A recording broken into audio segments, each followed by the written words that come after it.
Virginia పొగాకు సాగు చేసిన రైతులకి గుడ్ న్యూస్. ఈ ఏడాది వర్జీనియా పొగాకుకి మంచి ధర దక్కింది. ఒంగోలు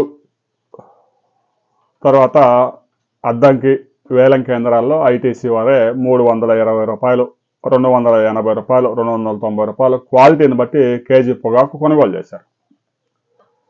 సహజంగా 5 ఎకరాలు 6 ఎకరాలు బ్యార్నీళ్ళు ఉన్న రైతులకి అనుమతులు ఇచ్చారు. అనుమతుల మేరకు సాగు చేసిన వారు అమ్ముకోవడానికి ఏమాత్రం ఇబ్బంది లేకుండా అమ్ముకున్నారు.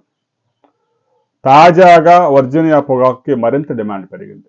జంగారెడ్డిగూడెంలో తాజాగా జరిగిన వేలంలో కేజీ పొగాకు 418 రూపాయలు ధర పలికింది.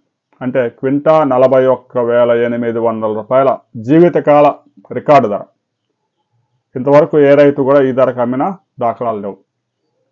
సహజంగానే సీజన్ ముగిసిపోయింది. అయితే గోదావరి జిల్లాలో మెట్ట ప్రాంతాల్లో ఈ పొగాకు పెద్ద ఎత్తున సాగు చేస్తారు. అక్కడ క్వాలిటీ కూడా బాగుంటుంది. ప్రకాశం జిల్లా తర్వాత ఈ ప్రాంతంలో పొగాకుకి మంచి డిమాండ్ ఉంది. ఇంటర్నేషనల్ మార్కెట్లో పొగాకు సాగు తగ్గిపోవడం, ఆంక్షలు పెరగడం, పొగ తాగటం మీద ప్రచారం నిషేధిస్తూ ఎక్కువగా ఆయా దేశాలు యాక్షన్ తీసుకోవడం, దీంతో చాలా దేశాల్లో పొగాకు సాగు విస్తీర్ణం బాగా తగ్గిపోయింది.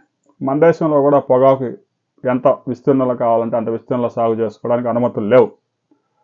ఐటీసీ కొనుగోలు చేయాలంటే ముందుగానే టొబాకో బోర్డు నుంచి అనుమతులు తీసుకోవాలి.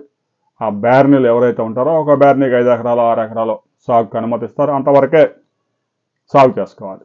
కేంద్ర ప్రభుత్వం కూడా ప్రతి సంవత్సరం కర్ణాటక నుంచి ఆంధ్రప్రదేశ్ నుంచి ఎంత పొగాకు కొనుగోలు చేయబోతా ఉంది ముందే ప్రకటన ఇస్తారు. 150 మిలియన్ కిలోలు అలా ఒక లిమిట్ ఉంటుంది. అంతవరకు కొనుగోలు చేసి ఆపుతారు.